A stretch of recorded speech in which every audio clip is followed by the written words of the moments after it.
कुंभ राशि की 3 महीने की 10 बड़ी भविष्यवाणी, जिसे सुनकर आप भी चौंक जाएंगे। अप्रैल, मई, जून में होगी बड़ी घटनाएं। जी हां दोस्तों, कुंभ राशि की 2025 की सबसे बड़ी भविष्यवाणी आपके सामने खुलने वाली है। हर वह भविष्यवाणी जो सच साबित होगी, आपको डेट के साथ आज हम बताएंगे। ये 3 महीने आपके जीवन के लिए बेहद महत्वपूर्ण बनने जा रहे हैं, क्योंकि साल 2025 के सबसे बड़े ग्रह परिवर्तन इन्हीं 3 महीनों में होने जा रहे हैं। क्या होगा आपके जीवन में?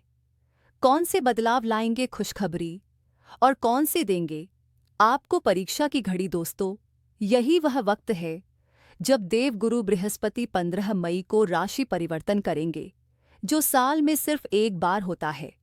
18 मई को राहु केतु भी अपनी स्थिति बदलेंगे, जो पूरे 1.5 साल में एक बार होता है। 18 मई को राहु केतु भी अपनी स्थिति बदलेंगे, जो पूरे 1.5 साल में एक बार होता है। और इससे पहले 29 मार्च को शनिदेव भी अपनी राशि बदल चुके हैं।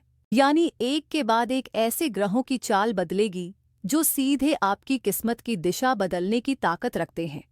तो बस आप इस वीडियो से जुड़े रहिए, क्योंकि यहाँ आपको सिर्फ भविष्य की झलक नहीं मिलेगी, बल्कि उस रास्ते की रोशनी भी मिलेगी जो आपको सही दिशा दिखाएगी। दोस्तों, इन 3 महीनों में आपके जीवन का हर पहलू, चाहे वह करियर हो, शिक्षा हो, स्वास्थ्य हो, प्रेम संबंध हो या पारिवारिक स्थिति, कहाँ और कैसे बदलाव की ओर बढ़ेगा। साथ ही इन ग्रहों के महापरिवर्तन का असर आपके भाग्य पर क्या पड़ेगा, वह भी पूरी गहराई से समझाएंगे। और हाँ, यह पूरा विश्लेषण आपकी जन्म राशि यानी चंद्र राशि पर आधारित है। तो आइए दोस्तों, जानते हैं कुंभ राशि की वह 10 बड़ी भविष्यवाणी के बारे में जो सच होकर रहेगी। लेकिन वीडियो को आगे बढ़ाने से पहले भोलेनाथ के सच्चे भक्त कमेंट बॉक्स में हर हर महादेव, जय महाकाल जरूर लिखें और वीडियो को एक लाइक कर चैनल को सब्सक्राइब जरूर करें। पहली भविष्यवाणी है आपके स्वास्थ्य की। आपकी राशि के स्वामी हैं शनि, और शनि इस समय राहु के साथ बैठे हैं। साथ में सूर्य, बुध और शुक्र भी सेकंड हाउस में मौजूद हैं। यानी सेहत के मामले में कुछ खास सावधानी जरूरी है। सबसे पहली बात, जब भी आप कहीं लंबी यात्रा पर जाएं या बाहर का खाना खाएं तो थोड़ा सतर्क रहिए। बल्कि मैं तो साफ कहूं, कोशिश करें कि बाहर का खाना जितना हो सके अवॉइड करें। क्यों? क्योंकि राहु के साथ बुध और शुक्र बैठे हैं, और राहु का असर जब खाने पीने पर आता है ना, तो फूड पॉइजनिंग जैसी परेशानियां हो सकती हैं। खास तौर पर अप्रैल का महीना थोड़ा नाजुक है, क्योंकि मई में 7 तारीख के बाद बुध राशि परिवर्तन कर लेंगे, जिससे स्थिति थोड़ी संभलेगी। तो अप्रैल और मई के पहले हफ्ते तक विशेष सावधानी रखें। दूसरी बात, सेकंड हाउस में राहु, शनि और सूर्य का एक साथ होना यह संकेत दे रहा है कि दांतों से जुड़ी समस्या या गले में इन्फेक्शन जैसी तकलीफ हो सकती है। तो ओरल हाइजीन का भी पूरा ध्यान रखें। 2. कुंभ राशि वालों, आपकी कुंडली में क्या स्थिति बन रही है और इसका असर इन 3 महीनों में क्या होगा, जानते हैं। आपकी कुंभ राशि में अब सूर्य, बुध, शुक्र और शनि जैसे बड़े ग्रह सेकंड हाउस में पहुंच चुके हैं। राहु भी आपके चौथे हाउस में विराजमान है। गुरु यानी देव गुरु बृहस्पति आपके पंचम हाउस में है। मंगल भी पंचम भाव में अपनी ऊर्जा फैला रहे हैं, और केतु अष्टम भाव में डेरा डाले बैठे हैं। अब सबसे पहले एक बात समझिए, पहले आपके चंद्रमा पर शनि विराजमान थे, लेकिन अब शनि आपकी राशि से निकल चुके हैं और सेकंड हाउस में पहुंच गए हैं। यानी आपकी 7.5 का तीसरा और आखिरी चरण शुरू हो गया है। अब इसका असर समझिए। जब चंद्रमा के ऊपर से शनि निकलते हैं ना, तो सबसे पहले हमारे मन से भारीपन हटता है। तनाव जो भीतर भीतर घुन की तरह खा रहा था, वह कम होने लगता है, क्योंकि चंद्रमा हमारे मन का मालिक है और शनि दुख का कारक। जब तक शनि चंद्रमा के साथ थे, तब तक दिल पर बोझ था, चिंता थी, बेचैनी थी, हर छोटी बात बड़ी लगती थी। लेकिन अब जब शनि निकल चुके हैं, तो आपके मन को हल्कापन महसूस होना शुरू होगा। अब आप खुद महसूस करेंगे कि धीरे धीरे मन का बोझ कम हो रहा है। और सच कहूं तो शनि ने तकलीफ दी है, लेकिन साथ में आपको मजबूत भी बनाया है। जिम्मेदारियां बढ़ाई पर उसी से आपको परिपक्वता भी मिली है। अब जब शनि सेकंड हाउस में आए हैं तो असर आपके धन भाव और परिवार पर भी आएगा। लेकिन जो मानसिक घुटन थी ना, उससे अब आप काफी हद तक आजाद हो जाएंगे। पहले जब शनि आपकी राशि में थे तो उनकी दृष्टि आपके थर्ड हाउस और सेवंथ हाउस पर भी थी, यानी कामकाज में अड़चने, वैवाहिक जीवन में खींचतान और करियर में राजनीति जैसी स्थितियां बनी हुई थी। कई बार मेहनत के बाद भी वह फल नहीं मिल रहा था जिसकी उम्मीद थी। लेकिन अब 29 मार्च के बाद की स्थिति बदलने वाली है। तो जब हम अप्रैल, मई और जून की बात कर रहे हैं तो यह पक्का समझ लीजिए कि अब हालात आपके पक्ष में धीरे धीरे सुधरने शुरू हो जाएंगे। जो बोझ दिल पर था वह उतरने लगेगा और नई ऊर्जा के साथ आप अपने सपनों की ओर बढ़ेंगे। तीसरी भविष्यवाणी आपकी मैरिड लाइफ की। दोस्तों, शादीशुदा जिंदगी का सीधा संबंध हमारे सप्तम भाव से होता है, यानी सेवंथ हाउस से। और आपकी कुंभ राशि में सेवंथ हाउस के स्वामी बनते हैं सूर्य। अभी सूर्य सेकंड हाउस में है और वहां से फिर ट्रांजिट करेंगे। सीधी बात करूं तो आपकी मैरिड लाइफ ठीक ठाक रहने वाली है, कोई बड़ी समस्या नहीं दिख रही। हाँ, एक चीज का जरूर ध्यान रखना होगा, आपके लाइफ पार्टनर का मूड थोड़ा बदलता रहेगा, कभी अच्छे मूड में तो कभी थोड़ा चिड़चिड़े। कुंभ राशि वालों के साथ वैसे भी लाइफ पार्टनर का मूडी नेचर थोड़ा देखा जाता है। और एक बात तो तय है भाई, आपको थोड़ा झुकना पड़ेगा। क्यों? क्योंकि आपके राशि स्वामी हैं शनि, धैर्य और संयम के प्रतीक। और आपके सप्तम भाव के स्वामी हैं सूर्य, यानी राजा। और राजा को ना झुकना आता है न समझौता करना। तो अगर सामने वाला अपने आप को सही साबित करने की कोशिश करे तो तुरंत बहस में मत पड़िए, वरना आपको खुद ही बाद में लगेगा कि गलती हो गई। चाहे आप मेल हो या फीमेल, फर्क नहीं पड़ता। लाइफ पार्टनर के मामले में थोड़ा नरम रहना फायदेमंद रहेगा। अब अगर अप्रैल, मई और जून के महीने की बात करूं तो अप्रैल में थोड़ा मूडी नेचर रहेगा लाइफ पार्टनर का, लेकिन मई और जून में स्थितियां काफी बेहतर होंगी। इन महीनों में आप दोनों के बीच नई प्लानिंग बन सकती है, कहीं घूमने फिरने के प्रोग्राम बन सकते हैं और रिलेशनशिप में भी पॉजिटिव एनर्जी आएगी। तो बस थोड़ा धैर्य रखिए और छोटी छोटी बातों को दिल से मत लगाइए। फिर देखिए कैसे आपकी शादीशुदा जिंदगी में प्यार और समझदारी की मिठास बनी रहेगी। 4। अब जरा बात करते हैं महापरिवर्तन की। सबसे पहले शनि का महाप्रवर्तन, जिसकी मैंने पहले ही आपको जानकारी दी थी, आपके लिए बहुत ही शानदार रहने वाला है। तीसरा जो फेस स्टार्ट हुआ है आपकी लाइफ में, वह अब आपको बहुत कुछ देगा, बहुत कुछ नया लेकर आएगा। राहु भी अब सेकंड हाउस से निकलकर आपके फर्स्ट हाउस में आ जाएंगे। और जब 18 मई को चंद्रमा पर राहु आएंगे तो थोड़ा सतर्क रहिएगा, कंफ्यूजन हो सकता है, मन में डाउट्स आ सकते हैं, शंका हो सकती है। लेकिन आपको खुद पर भरोसा रखना है। जो भी निर्णय लेना है पूरे आत्मविश्वास के साथ लेना है।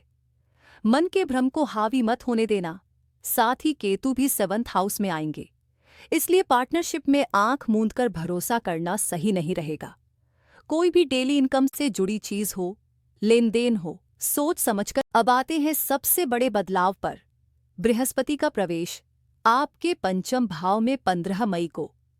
बृहस्पति पूरे 1 साल यहीं रहेंगे और आपके लिए सौभाग्य लेकर आएंगे। संतान पक्ष से लेकर फैमिली प्लानिंग तक हर क्षेत्र में शुभ समाचार के योग बनेंगे। 15 मई के बाद आपका करियर भी जबरदस्त रफ्तार पकड़ेगा, प्रमोशन के योग बनेंगे। नई जॉब की संभावनाएं भी बहुत प्रबल है। भाग्य स्थान को भी बृहस्पति की दृष्टि मिलेगी, जिससे किस्मत का पूरा साथ मिलेगा। और भाग्य की बात करें तो शुक्र भी उच्च के होकर आपके थर्ड हाउस में आ रहे हैं, यानी तीनों महीने आपके भाग्य का सितारा बुलंद रहेगा। नई चीजें खरीदने का मन करेगा, नए कामों की शुरुआत होगी और जिंदगी में कुछ बड़ा और नया जोड़ने का मौका मिलेगा। 5। अब बात करते हैं करियर की, और करियर का सीधा कनेक्शन होता है आपके दशम भाव से, जिसके स्वामी है मंगल। अब मंगल आ रहे हैं आपके छठे भाव में, और वह भी नीच के, यानी थोड़ा मूडी स्वभाव रहेगा आपका। और खासकर अप्रैल के महीने में यह असर ज्यादा दिखेगा। थोड़ा गुस्सा, थोड़ा अग्रेशन और थोड़ा सा मैं जैसा कह रहा हूं वैसा ही होगा वाला एटीट्यूड रहेगा। आप अपने तरीके से काम करना चाहेंगे, दूसरों की बात सुनना कम होगा। मंगल की दृष्टि आपके 12वें भाव पर भी है, तो वर्क से जुड़ा ट्रैवल हो सकता है, या फिर विदेश से जुड़ा कुछ काम, या बाहर जाकर काम करने की इच्छा वह भी जोर पकड़ सकती है।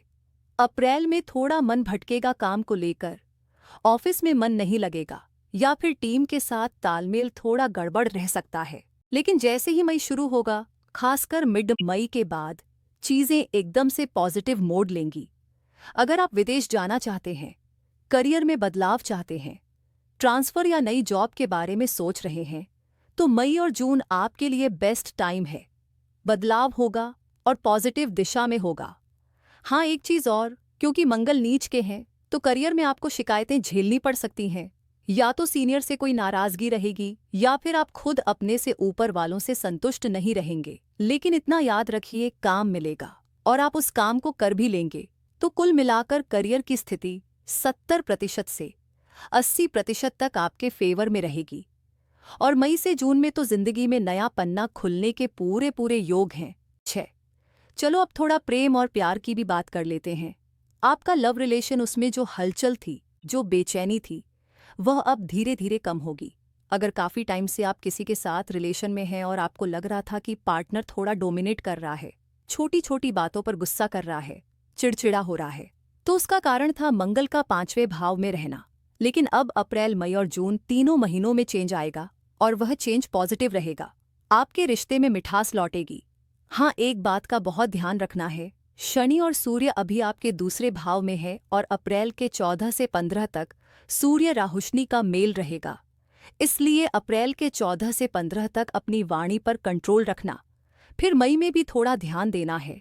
7वें, अब अगर बात करें कुंभ राशि के बिजनेस और व्यापार की, बिजनेस आपका बहुत अच्छा रहेगा, क्योंकि 7वें लॉर्ड सूर्य यानी उच्च के हो जाएंगे, और सूर्य की यह शुभ स्थिति 14 अप्रैल से 14 मई तक रहेगी। फिर 14 मई से 14 जून तक भी सूर्य आपके लिए फायदेमंद रहेंगे। यहाँ तक कि 15 जून को भी सूर्य फिर से अच्छी स्थिति में आएंगे। मतलब अप्रैल से जून तक का पूरा समय बिजनेस के लिए सुपर फेवरेबल है।